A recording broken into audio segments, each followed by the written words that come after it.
ফল আঁকতে হবে। তো আমি একবীজপত্রী ফল আগে আঁকছি। কি কি আঁকছি দেখো, আম, লিচু আর জাম। তারপরে এবার আঁকতে বসেছি বহুবীজপত্রী ফল। প্রথমে কি আঁকছি বলো তো, এটা পেয়ারা। দেখো পাতাটা খুব সুন্দর, পেয়ারাটার ছবিটা দারুণ হয়েছে। আর এদিকে আম, লিচু, জামটা তো আমাকে খুব ভালো লাগছে, তোমাদের কেমন লাগছে জানি না। তারপরে যে পেয়ারা, কাঁঠাল আর শেষে আটা আঁকতে বসেছি। তা আটাটা ভালো করে আগে রং করে নিচ্ছি।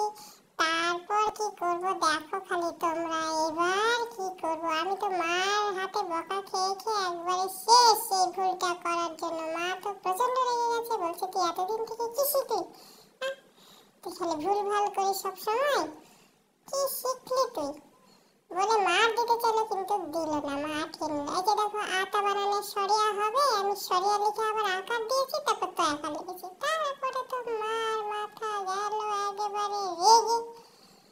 এরপরে দেখো ফাইনালি তোমাদের আমি দেখাচ্ছি যেটা আমি জমা দেবো স্কুলের প্রজেক্ট। এই যে তৈরি হয়ে গেছে, কেমন লাগছে তোমরা বলো। প্রথমে আগে একবীজপত্রীটা দেখো, কাঁঠাল, আম, লিচু, জাম। তারপরে বহুবীজপত্রী পেয়ারা, কাঁঠাল, আটা। তবে আমার আঁকাটা কেমন হয়েছে যদি ভালো লাগে তাহলে অবশ্যই একটা লাইক করে দিও আর চ্যানেলটাকে সাবস্ক্রাইব করে দিও। তারপরে দেখো এই যে রবীন্দ্রনাথ বলেছিল তার সঙ্গে রবীন্দ্রনাথ ঠাকুরের ছবি আঁকতে, কারণ রবীন্দ্রনাথ জয়ন্তী হচ্ছে বুধবারে, তার জন্য রবীন্দ্রনাথ ঠাকুরের ছবি মার হাতের চেষ্টা এঁকে নিয়েছি, আমিও করেছি। তারপরে দেখো একটা পাগলা ডান্স করছি, পাগলা হাওয়ার বাদল দিনের সঙ্গে কি যে নাচ করছি ভগবানই জানে। এই শোনো।